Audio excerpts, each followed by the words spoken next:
I'm ChosenArchitect, and this is All the Mods 10 to the Sky. So up to this point in All the Mods 10 to the Sky, we have been sifting by hand, but I think that is going to change today because I want to, at least in a small scale, get to actually sifting automatically and having a system that does it for us. And while it won't be the most powerful setup or powerful version of it, we're going to have the ability to expand upon it in the future. But getting it up and running first, well, that's the hard part. Now, before I go about setting all of that up, I think it would be best if I gave myself some sort of access to my storage while I'm down in the underground, which is where I'm going to be spending a lot of my time today. And I'm thinking we should be able to do that by actually getting back into mob grinding utils, which is kind of what we dove into last episode, and getting ourselves a very special egg. I do have to find a chicken over here. There we go. And we get ourselves a golden egg, which is super, super useful. So this is going to spawn some special dirt that should hopefully help our animal situation. Yeah, I don't think we're going to really need it as much. So let's place it right here. And I did fill this out. And yes, I was hoping this would allow us to get starbunkles and things. And that was the main thing I was wanting, because we can gain access to our storage lectern wirelessly. But we are going to need starbunkles first. So let's just toss in a few golden nuggets. No big, right? Just get a few of those placed in. And these guys are going to pick up the gold nuggets and they're going to all pop into item form. Yeah, it's great. Ooh, and one of them was apparently a starbuncle gift holder, which also gives us the ability to get like wild end drops pretty early. I'm also going to need quite a few ender pearls for this. Thankfully, we have a ton of stuff going on here. Oh my goodness, 3,000 redstone already. And I'm just going to do a few crafts here. For example, we've got to make a scry, and all of this, honestly, this item comes from making the scry, which was a way that you could technically have access to your storage. Yeah, you were able to use a spell to technically access the storage, which is pretty cool, like an interact spell. And this is sort of mimicking that by making you craft those items. But once you have yourself a book charm, and then also an eye and a starbuncle charm and a scry crystal, and then you hit it with a mundane belt, that's basically everything we need to be able to make a warp index, which can go in our belt slot and does have a keybind to allow us to access it. It's so nice. And then we can just access that single lectern from quite literally anywhere in our base, as long as we're within this dimension. There is, however, an upgrade for it. So now that we have the warp index, you could upgrade it later to a stabilized, and then you can use it cross-dimensionally. And it being called stabilized is, of course, a reference to the scrolls, which work in the same way.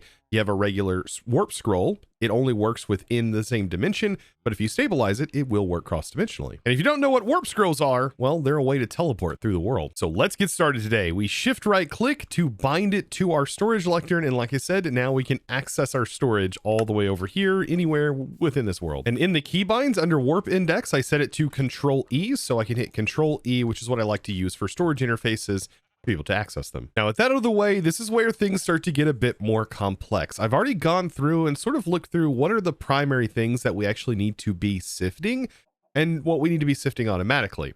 And that is, for the most part, gravel. We're going to need to do netherrack, sand, blackstone, also deep slate, and then soul sand, dust, and endstone. All of these seem to be like quite easy to obtain.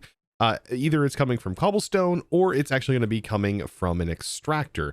Speaking of extractors, this is something we're going to need to get our hands on today, and also ice. Now, dripstone being one of the components we are going to need today is able to come specifically, it seems like, from the flint mesh. We do have to do gravel with flint mesh to be able to get that. And then I'm also going to need to get my hands on some ice, because to be able to make some of these blocks, specifically with the extractor, well, we are going to need, for example, packed ice, and I think blue ice for some of these. Now, this method of generating blocks may be kind of strange, but I was wondering too, can you also automate the ability to do this operation? And apparently, yeah, this definitely can be done, and it can be done with a modular router, for example. And then I have an activation module that is set to sneak and right click, and I have it set to looking down at the ground, and it definitely does. And this is at the slowest speed. I bet at its fastest speed, it is incredibly quick. And while this can be used to generate blackstone, basalt, granite, it might be something we can do in the future to speed things up. I just don't have the ability to make the blaze rods fully just yet, but it is something that I want to work on in the future. It's really cool knowing that you could do this though. And yeah, I mean, it doesn't even produce like technically the full thing we need. Like we need regular deep slate to be able to crush this, but this produces cobbled deep slate when you combine this stuff. I'll just note that down that this works, and yeah, we'll definitely utilize that in the future. So yes, back to ice production. So we can actually make ice with water by right-clicking a snowball onto it or having it consume a snowball, and that should produce ice. And we can get snowballs by combining slime with white dye, which is very interesting. And thankfully we have a mob farm, so that makes getting snow very quick. So if there's one thing I'm not lacking in, that is definitely bones and slime, because now I have like quite literally unlimited amounts of it. And I think I can just toss the snowballs into this. Yeah, that works as well, and just produces ice for us. That's awesome. And now with all of this ice all done, I think we now have the ability to do this, right? We just need some packed ice. That was at least one of the things. And then we need blue ice, which is just another packed ice.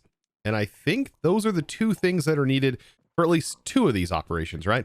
We need deep slate, which needs packed ice. And then we also need blackstone, which needs blue ice. Outside of that, everything else is going to be pretty straightforward. We do need to dive a little bit into create today, but not too much. Just enough to be able to do some bulk haunting, which is going to be how I actually generate soul sand. See, I've got a plan mapped out in my head. It's just putting it into action. That's the hard part. And I'm also going to need quite a few flux hammers because I plan on using flux hammers for the way that we actually crush the stuff because it makes sense to me. They are all going to need power. So we are going to also need to bulk up our power system. I think setting up the power is something we need to work on after the fact. Let's get it set up first, and then we can worry about that. Now, since I've been asking you guys questions every episode, this episode, what's your favorite piping logistics mod? Oh man, I love to hear it. Let me know in the comments. And now if my math is correct, I think I'm going to need 12 flux hammers to be able to do all of these items. And there we go. There's 12 flux hammers, and we should only need 8 of the flux sieves, right? Yeah, 8 of those. So now the planning part. Back over here in the underground section, this is the 8 different barrels that we are going to need, and this is going to be the 8 different sieves and 8 different crushers.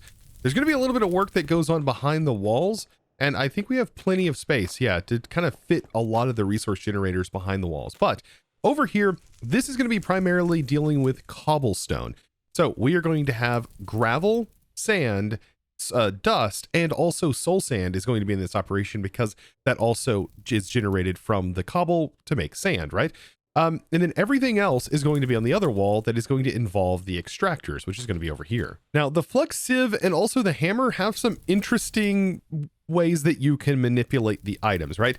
So, for example, a flux hammer, it technically outputs to the front, but you can change that by utilizing the diamond hammer from Deorum. If you shift right click, this changes the output location, which is very, very important if you want to do a stack configuration like I'm going to do. So whenever you place these in, you have to place them in a way that allows you to set the output to the bottom.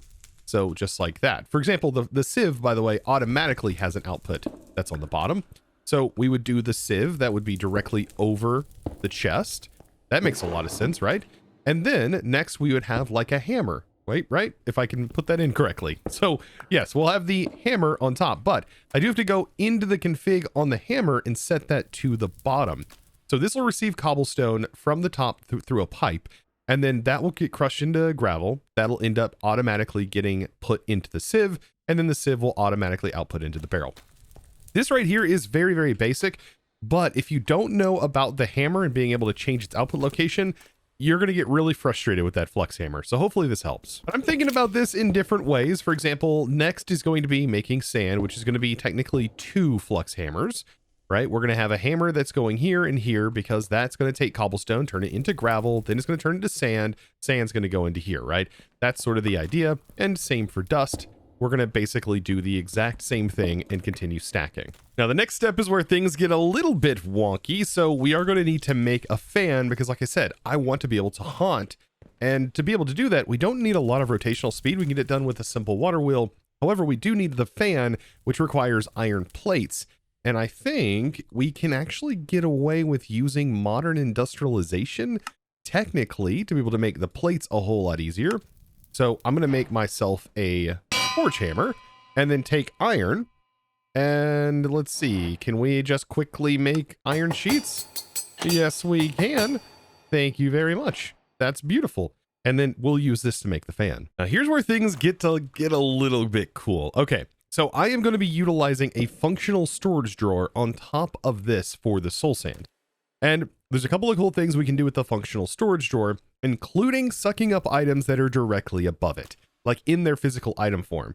So to do this, we need something called a collector upgrade. So the collector upgrade, we can set this to the up side of the drawer, and items that are on top of the drawer, I believe if I can toss some up there, will go into the drawer, just like you've seen there.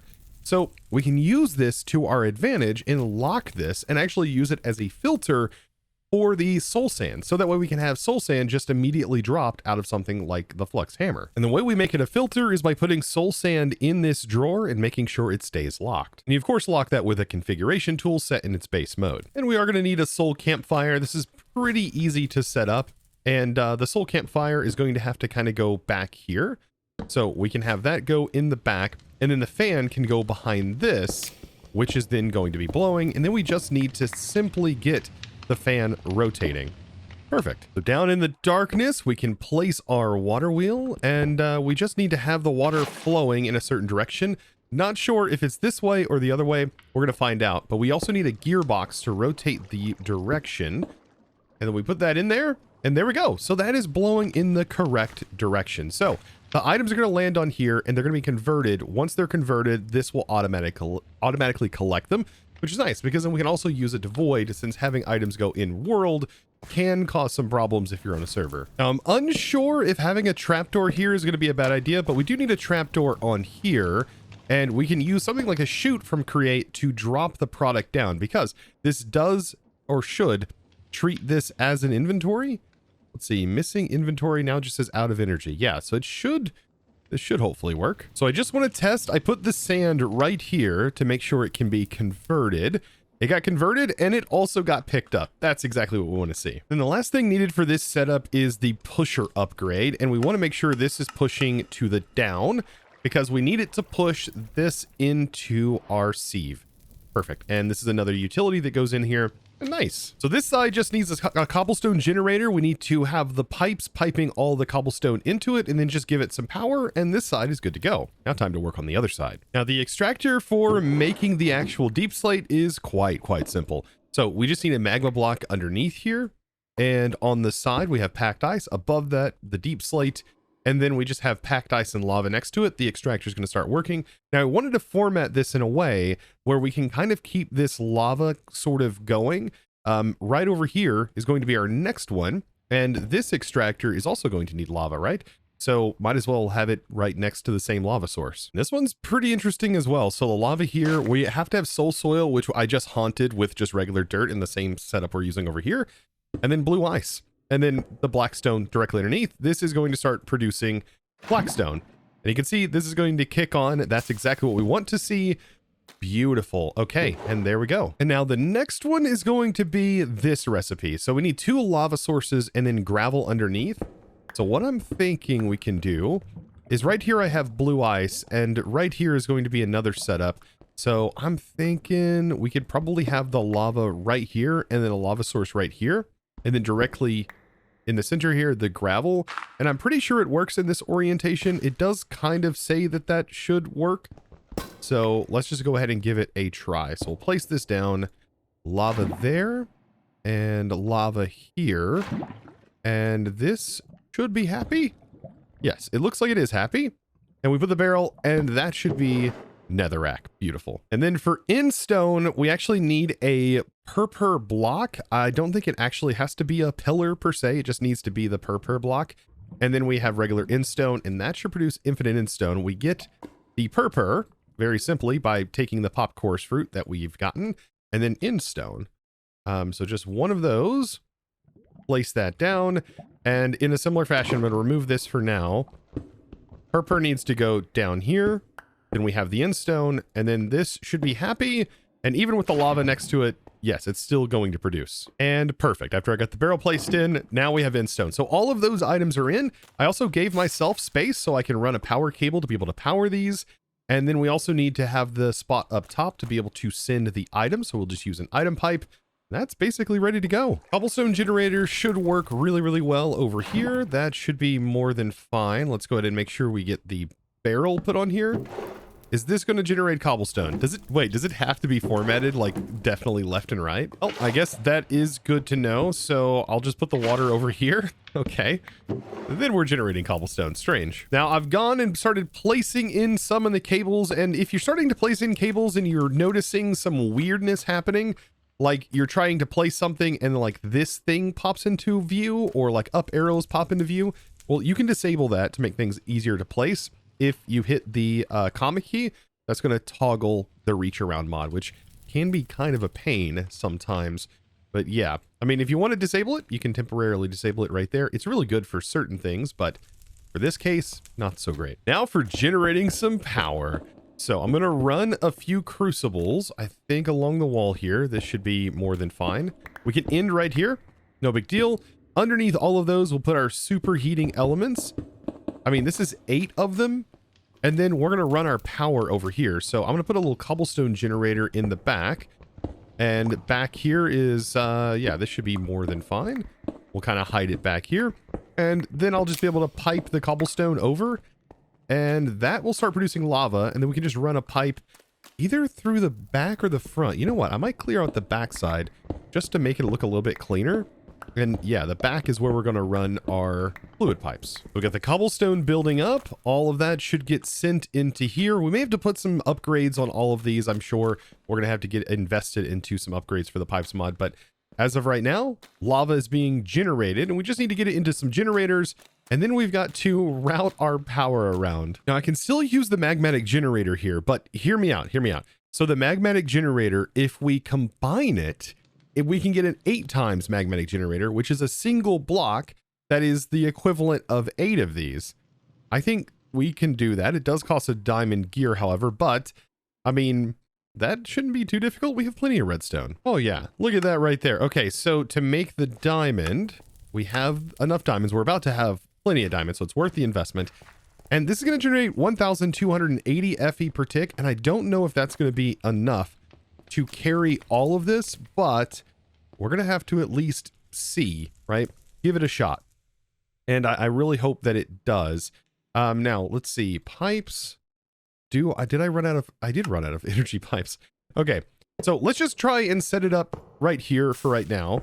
I'm going to place it as a single block, but we may have to add more here in the future. And then I'm going to run this pipe into it. And then that should start generating some power. We flip this on, that's going to start powering some things, but it's definitely not going to be enough power, I don't think, right? Because the extraction rate on the power, there's no way it's going to keep up. That's only 256 FE per tick. No way that's going to keep up with everything. Is it? No. I mean, it's honestly not that crazy to start going and upgrading like our pipes. So let's go ahead and make at least some gold. And then that should increase the rate on the transfer so much more. Yeah, this can definitely support 8,000. That's way more than this produces. And that should be spreading that a whole lot more evenly. And does this even have distribution modes? It does, round robin, which is exactly what we want. Now, I almost have enough for all 8 diamond meshes to be able to go in here, but I definitely need to get the diamond meshes in this first. And already we're going to start producing items, and then we have to really start worrying about... well, handling all of these items, right? And I think for right now, just doing some basic to iron upgrades is going to be more than enough, allowing us to get some storage upgrades in here if we need. I mean, we can also put some compacting upgrades in here that could auto compact all of the ore down. But I do plan on handling the resources in a much different way. But for right now, this is kind of great as we kind of have this automated, quote unquote, but item handling semi-automated. I think the ultimate goal would to have all of this sent to like functional storage, but that's something we're going to have to work on, I think, in the next episode. But my goodness, is everything already starting? Look at that. We got draconium dust already. Very nice. We also got some other stuff that's being started. Looks like we get blackstone pebbles from this too. Very interesting. More blackstone pebbles, as if we don't have enough blackstone already. And we should be getting platinum. Yes, that's something new. Platinum is now coming from here. And then over on this side, looks like we got nether wart, everything coming in, gas tiers. Oh my gosh, redstone, blaze powder, sulfur. I mean, the stuff is working. We have uraninite. Nice. Everything as things should be. We're getting diamonds and emeralds automatically. And then, of course, the goal is to upgrade these. These are really slow right now. So if we do Deorum, I think I'm saying that right, Deorum, we have upgrades. And each of these upgrades are going to cost as we continue to go. And yes, RF cost per item 1,280. And then it also says how much per tick. So 16, 32, and 64 RF per tick respectively, if we have 3 upgrades of the gold tier in here. And then that just continues to go up and up and up. So we have diamond, for example, in here as well, that goes up to processing 64 items at a time at the total cost of 2,048 RF per tick, which is quite a lot. So yes, at least getting to the gold tier probably wouldn't be too bad. And we have cyan terracotta surprisingly everywhere. I think I have enough power to handle this. Like, I'm pretty sure I do. Like, to put at least 1 upgrade in here, that this will already double the production rate of everything that's going on right now. I mean, I might even be able to support using the max upgrades, which is like 64 per machine. We have 20 machines. I mean, yeah, I mean, we definitely can handle the power 100%. Like, it would only be like 1,028 RF, and this produces literally that amount. So upgrade away I will do to at least get the gold tier in here. Like, this is gonna speed it up significantly. Like, already just putting 1 just doubles it, right? This is going to do 8 times. So it's already going to be 8 times faster, technically. And so with that, I hope you enjoyed today's episode. Hopefully you learned something new. I usually try to explain the best I can, and hopefully you understand my thought process around setting all of this up. And man, I really love this island. There's so much space, and it fit perfectly in here to get all of this basic early game resource automation done. Ah, so nice, so convenient. I love it so much. And I'm having a blast, and I hope you guys are too. Be sure to check out the Discord, by the way, if you haven't already. There's all kinds of discussions that we have over here, and I would love to hang out with you guys. I also chill in the voice chats all the time, so be sure to check that out. And well, be sure to click that subscribe button if you haven't already. Give this video a huge thumbs up. And well, with that being said, it's now time to thank the amazing supporter of today's episode. And that amazing thanks is going to go out to JDef. Thank you so much for your amazing support and choosing to support my content in one of the best ways possible by supporting me over on the Discord. By becoming a Discord premium member, you absolute boss. Thank you so very much. And guys, I thank you for watching, and I'll see you in the next one. And as always, yet again, thanks for watching.